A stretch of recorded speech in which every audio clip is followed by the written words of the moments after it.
Seiring dengan perkembangan teknologi dan minat masyarakat yang semakin besar dalam bidang industri kecantikan rambut dan makeup, kami meluncurkan program belajar dengan sistem hybrid, yaitu suatu program di mana peserta mendapatkan pengajaran dengan metode Rudi Hadiswarno secara online dan dapat melakukan praktek bersama mitra kami yang sudah tim hybrid ini dapat memudahkan para peserta.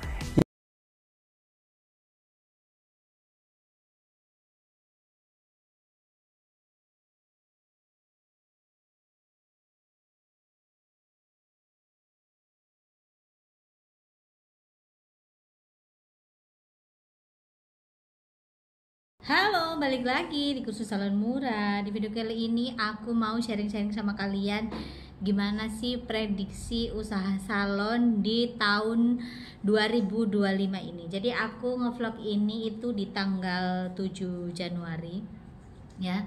Jadi aku ngevlog ala-ala aja ya, sesempet-sempetnya sambil aku ngajar di klinik aku. Jadi guys, kalau kita ngomongin usaha salon itu ya banyak banget lika-likunya. Sepertinya tuh kayak orang ngelihat kalau orang punya salon itu enak banget ya, padahal itu sebenarnya mungkin tidak semulus yang kalian bayangkan, tidak semudah yang kalian bayangkan. Kenapa aku bilang seperti itu? Karena memang pada dasarnya semua usaha, tidak hanya sekedar usaha salon, itu memang mumet pada masanya. Mumetnya itu karena memang tidak pernah ditampakin di layar kaca. Contohnya aja, misalkan kalian ngelihat postingan-postingan di media sosial yang istilah kasarnya itu posting terus, mungkin juga istilah kasarnya rame-rame, tapi ada kalanya itu rame ajang. Kalian kalau orang Jawa pasti ngerti lah, rame ajang itu istilah kasarnya itu rame tok tapi duitnya ndak ono ya. Ini sering banget kejadian di salon-salon, apalagi bulan-bulan yang seperti ini. Kenapa bisa kejadian seperti itu? Karena gini loh, pajak naik, otomatis barang-barang ikut naik, bahan-bahan juga ikut naik, itu sudah otomatis. Apalagi kalau orang yang sudah kena wajib pajak itu juga naik juga. Sedangkan customer itu tidak mau naik harganya, maunya itu harga sama, kualitas bagus. Bisa aja seperti itu, tapi kita yang punya salon itu ngoyo dalam artian tuh ya kita ngambil keuntungan itu tidak bisa banyak, bahkan bisa balik modal aja itu sudah alhamdulillah, istilahnya kasarnya tuh begitu. Karena apa? Di 2025 ini, apalagi di awal-awal tahun seperti ini, banyak banget yang mengeluhkan, aduh salonku gimana nih, kok ibarat kata tuh jalan di tempat aja, kok hanya yang datang potong-potong rambut aja. Sabar kakak, semuanya orang ngalami hal yang sama dengan kamu, bukan hanya kamu aja. Bahkan sekarang kalau kita amati, sejak diketok palunya pajak 12% ini otomatis berimbas dengan kebutuhan pokok. Kebutuhan pokok dalam arti di pasar tradisional ya, apa-apa mahal, cabai aja mahal loh. Sedangkan kalau kita usaha jasa, patokan kita adalah pasar. Dalam artian kenapa bisa berhubungan kak? Jadi gini, orang akan lebih mementingkan isi perut daripada perawatan ataupun treatment di salon. Kenapa seperti itu? Karena kalau harga di pasaran, dalam arti pasar-pasar tradisional ataupun pasar-pasar modern, ini harga kebutuhan pokok itu meningkat, otomatis mereka akan mengurangi pengeluaran seperti treatment di klinik-klinik ataupun treatment di salon, itu pasti berkurang. Karena apa? Lebih mementingkan isi perut daripada untuk mempercantik dirinya. Tapi tidak semua seperti itu ya. Dalam tanda kutipnya, ada profesi-profesi tertentu yang memang itu dituntut untuk selalu cantik dan memang selalu ke salon ataupun ke klinik. Tapi itu perbandingannya mungkin ya 2:3 atau 2:5, seperti itulah. Tidak semuanya seperti itu. Jadi imbasnya itu memang sangat berimbas pada dunia salon. Utamakan daerah T dulu ya, daerah itu seperti itu. Jadi kalau misalkan kalian mengalami hal yang sama, kalian tidak sendiri, hampir semuanya sama. Bahkan aku sering lewat di FYP ku kayak smoothing murah 100.000, 150.000, hair relaxment 100.000. Dibilang untung, mungkin dia untung, tapi untungnya itu mungkin sangat kecil sekali. Yang penting perputarannya itu ada ya.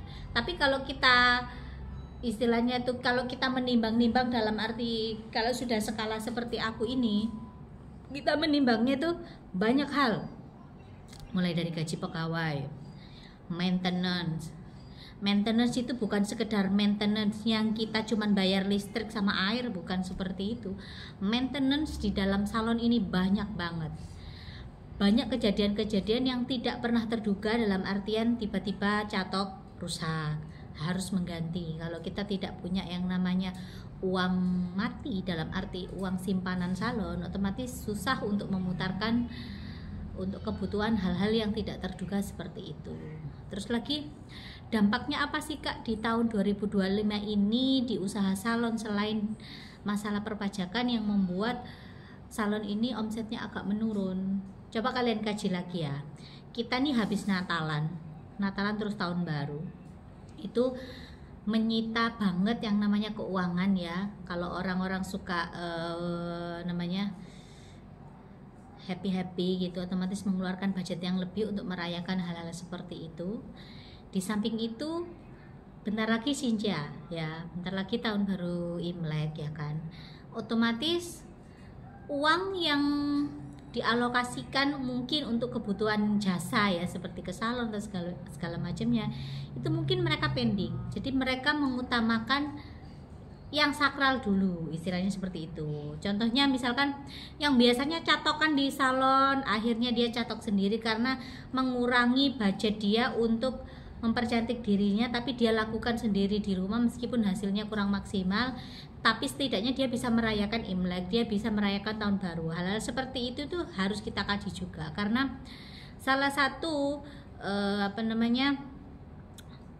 istilahnya penyumbang dana terbesar di salon selain treatment itu kan hal-hal yang seperti kayak catok rambut, curly, itu kan juga pemasukan yang istilahnya tuh 100% keuntungannya. Nah, terus lagi sebentar lagi, apalagi di pertengahan bulan, di bulan Mei Juni itu, sebelum Mei Juni ya, setelah Xinjia, habis itu kita puasa Lebaran. Nah tuh, itu mumet-mumetnya pelaku usaha.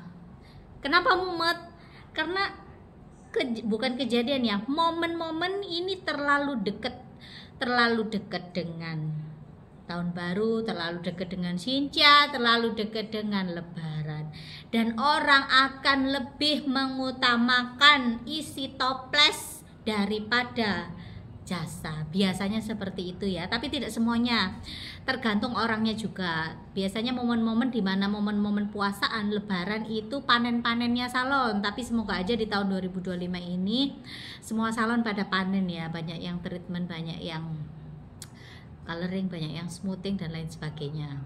Itu ada istilahnya tuh momen-momen keemasan orang-orang yang memiliki usaha salon. Nah, terus lagi setelah Lebaran nih, Lebaran aja itu kita orang usaha tuh harus menyiapkan yang namanya, pastilah kalau misalkan karyawan kita udah lama pasti harus ada THR, entah itu kita kasih snack atau apa, itu kan juga uang juga gitu loh. Terus lagi mendekati setelah Lebaran itu ada momen dimana wajib mengeluarkan uang besar bagi ibu-ibu yang memiliki anak, dalam artian itu pendaftaran sekolah baru ya. Gak usah ibu-ibu di luar sana, aku pun sudah menyiapkan budget tersendiri ketika aku sudah ada planning nih, oh nanti di bulan sekian nih anakku harus daftar sekolah. Otomatis banyak kebutuhan yang harus kita pangkas, kebutuhan yang memang sedikit banyak itu yang tidak terlalu penting dulu. Oh misalkan yang harusnya ini aku coloring, tapi aku nggak usah coloring dulu lah, uangnya aku save untuk untuk yang lain, misalkan untuk daftar sekolah anak ataupun untuk yang lain. Hal-hal seperti ini tuh wajar terjadi ketika kita mengalami hal-hal yang seperti ini, dimana momen-momen yang kita nggak pernah duga, dalam artian ya pengeluaran yang bertubi-tubi ya, apalagi ke zaman sekarang ya, apa-apa itu serba mahal. Memang benar yang dikenakan pajak itu hanya barang-barang yang mewah, tapi kalian harus ingat nih, karena aku juga ada, selain salon kan ada usaha yang lain, skincare itu juga masuk dalam kategori barang mewah, 12% pajaknya. Aku sudah diinfo sama pabrik 12%. Kita mau protes gimana? Setiap barang datang, faktur datang sudah kehitung 12%. Sedangkan kalau kita mau naik nggak usah 5.000, 10.000 lah, kadang naik 2.000, 3.000 aja orang sudah ngomel. Sedangkan kita bukan ditekan lagi ya, memang diharuskan pajaknya segitu, ikut kategorinya kategori barang mewah. Bayangin nih, makanya sekarang kalau di pasar tradisional harga kebutuhan pokok itu melambung, yang memang tidak salah, karena ya pajak naik otomatis apa-apa yang lain juga ikut naik, itu sudah manusiawi. Jadi istilahnya tuh orang-orang yang punya usaha jasa kayak saya ini hanya bisa mengelus dada. Kenapa hanya bisa mengelus dada? Karena kita mau mau mengadu sama siapa, belum tentu juga kita dapat solusi ya kan. Mau tidak mau kita mikir sendiri di mana ya sudahlah, dijalani aja. Ada orang nggak ada orang, itu kita harus tetap bertahan. Orang usaha itu seperti itu. Makanya kalau ketika kalian mau membuka usaha di tahun 2025 ini, aku kasih tahu jangan kalian kaget. Karena apa? Mungkin saat opening salon kalian itu rame di awal, tapi habis itu kalian menyusut. Menyusutnya karena apa? Yaitu tadi ada momen-momen yang istilah kasarnya sudah momen-momen tahunan nih yang kalian mau lakuin, bahkan kalian juga ikuti momen itu ya, seperti yang aku bilang tadi, momen Sinca, momen lebaran, terus lagi anak mau masuk sekolah, pendaftaran, hal-hal seperti itu kita nggak bisa hindari ya. Jadi kalian jangan kaget. Solusinya gimana Kak supaya kita itu tetap bertahan meskipun kita membuka usaha ini di tahun-tahun dimana tahun yang sedikit berat untuk pelaku usaha jasa ya. Mau nggak mau kita harus bertahan.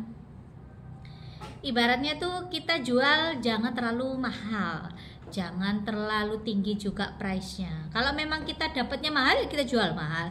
Kalau kita dapatnya barangnya atau bahan-bahannya murah ya kita jualnya juga harus murah. Jangan kita up yang terlalu tinggi. Supaya apa? Supaya perekonomian kita sendiri di intern kita, salon kita itu juga stabil juga. Ya, banyak banget teman-temanku yang mengeluhkan ya, kayak yang di Bali segala macam itu, aduh aku ngurangi pegawaiku nih gimana, soalnya nggak cukup operasional. Ya mau nggak mau seperti itu, karena untuk mempertahankan sebuah usaha itu ada kalanya kita harus mengorbankan sesuatu. Contohnya ya kita mengorbankan karyawan, karena mau tidak mau untuk operasional ini tetap jalan itu harus seperti itu. Sedangkan sekarang cari kerja itu susah. Nah ini ya, karena aku tinggal di daerah industri di mana di sekitar sini itu banyak pabrik, dan selalu aku bahasa Indonesia ya, tak titeni lah ya, ku tandain nih setiap kali berapa bulan mau menjelang puasa itu banyak banget pengurangan karyawan pabrik, dirumahkan serentak. Nanti ketika dapat berapa bulan gitu setelah lebaran baru ditarik lagi. Nah hal-hal seperti itu kan bisa dibilang ya mungkin itu manajemen dari perusahaan itu juga ya, dalam arti mengurangi karyawan juga mengurangi yang namanya memberi THR sama pegawai.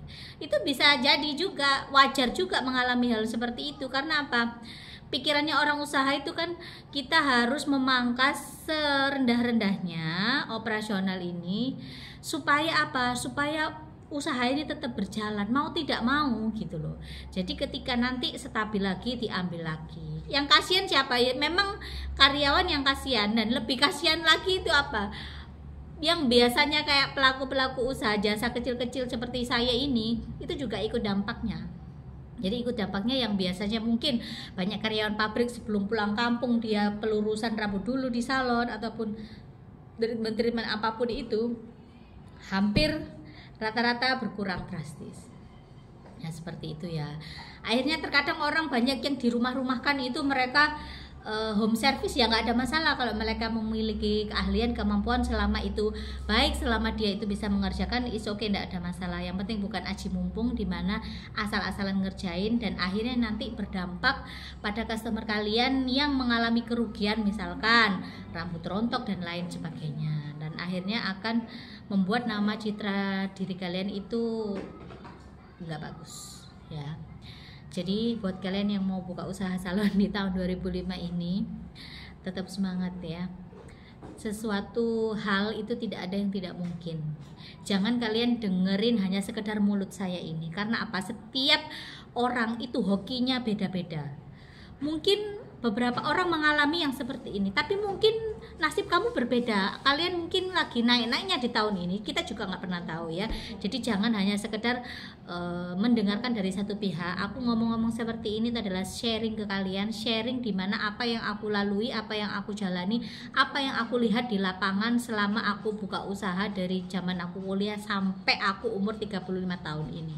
Jadi hanya sekedar referensi untuk kalian, supaya kedepannya kalian ketika melakukan sesuatu apapun, membuka sesuatu apapun, itu jadi patokan buat kalian. Oh, nggak dulu nih, tahan dulu nih, istilah kasarnya seperti itu untuk kebaikan kalian juga. Dan juga jangan kalian juga mendengarkan aku yang hanya sekedar iya ya, jangan buka dulu ya, jangan seperti itu. Siapa tahu juga itu tahun kamu, ini tahun kamu ya, hoki kamu, jadi buka aja. Lillahi ta'ala aja, bismillah aja, supaya semoga semua baik-baik aja ya. Apalagi trust isunya sekarang ya, virus HN apalah itu yang dari Cungko itu ada lagi, nggak tahu lah.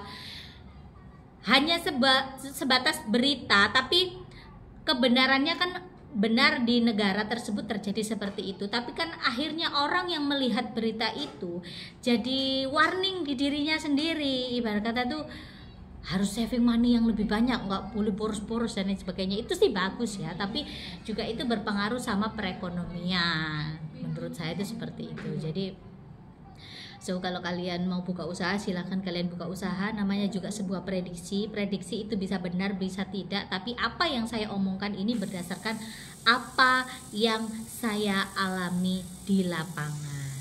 Sejauh ini apa yang saya omongkan itu ya memang kejadian di sekeliling saya. Bukan saya ngadi-ngadi atau hanya sekedar cuap-cuap receh, nggak bener gitu, nggak. Karena memang saya selaku pelakunya, pelaku usaha salonnya, jadi saya bisa berbicara faktanya itu seperti ini loh. Dan satu lagi, kalau kalian mau buka usaha salon silahkan buka usaha. Kalau kalian mau tanya-tanya seputar kursus salon, kalian bisa WA aku di 0822336686. Tapi kalau kalian mau belajar estetika ya seperti yang ada di sini nih, ini kebetulan aku lagi di klinik aku. Kalian juga bisa tanya-tanya seputar kursus estetika. Kak, aku pengen buka rumah cantik, gimana sih caranya, prosedurnya seperti apa? Kalian juga bisa WA aku di nomor yang sama atau di nomor yang berbeda. Nomornya klinik di 0878 12 11 1989. Kalau kalian dari luar kota, dari luar pulau, jangan khawatir, nanti aku akan bantu jemput di bandara atau di terminal atau di stasiun. Terus kalau kalian mau kursus-kursus, kalian nggak perlu bingung tempat tinggal kalau kalian dari luar kota atau dari luar pulau, karena di sini aku menyediakan kos-kosan 50.000 per hari ya. Itu sudah include AC dan lain sebagainya. Oke, terima kasih buat kalian yang udah nonton video ini. Tetap semangat di era-era yang meresahkan seperti ini.